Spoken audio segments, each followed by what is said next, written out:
ባርክልኝ ሙሉጌታን ወደ መድረክ ጋብዛለሁ። እንኳን ደህና ቆይ። መቼም ባርክልኝ የሚል ስም ይዘህ ስሙ ታሪክ የለውም ብትለኝ ይገርመኛል።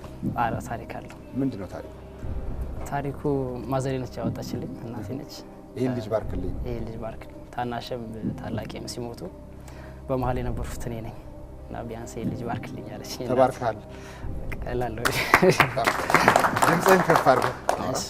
ምን አይነት ልጅ ነበርክ? ልጅ ሆነ ልጅ ሁኜ ትንሽ ተበሳጫለሁ ከልጆች ጋር የምጣላ ይሁን በቃ አላቅም። አሁን ነገር የሚል ልጅ ነበርኩ።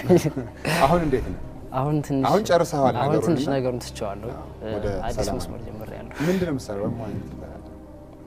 የኪነ ጥበብ ነገር ትንሽ ሞካክራለሁ። ምን አይነት ነገር ነው? ሙዚቃ ሞክራለሁ። ሙዚቃ ትጫወታለህ ወይስ ትዘፍናለህ? እጫወታለሁ።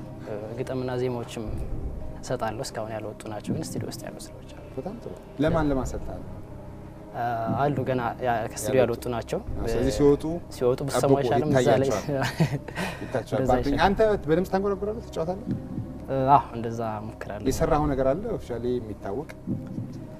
በደንብ እንትን ላይ ይችላል። ያው አንድ የሰራሁት ነበር ውረጅና ምቼ የሚል ድርሰት ግጥምና ዜማው ያንተው ነው? ግጥም የኔ ነው። ዜማ ፈለቀ ካሳ የሚባል ተቀበል ፈለቀ ካሳ ይባላል። ታዲያ ውረጅና ምቼ ብለህ ዘፍናለሁ ብለህ እዚህ ጋር ዘፈንልኝ ሳልልህ ብትወርድ ዘፈኝና ውረጅ የሚለውን ግጥም ይመጣ ነው። አዲቱ ማትይዝልኝ እንዴ? አላውቅም። ጎጃም ነው ጎንደር ነው? ባህል ዘመናዊ። እሺ አንቺ አገሬ ልጅ ሙና ዘበናይቱ በረሽ ነይልኝ በሌሊቱ። አንቺ ወንዜ ልጅ ሙና ዘበናይቱ በረሽ ነይልኝ በሌሊቱ። በረሽ ነይልኝ በሌሊቱ በረሽ ነይልኝ በሌሊቱ በረሽ። እንደዚህ ያለ ይቀጥላል። ጫስላችሁ ምን በሌሊት ለምንድን ነው በራ የምትመጣው? ቀን የለም። በጣም ጥሩ። እንግዲህ ባርክልኝ የቤተሰቦችም ታሪክ በጣም የሚገርም ታሪክ ነው።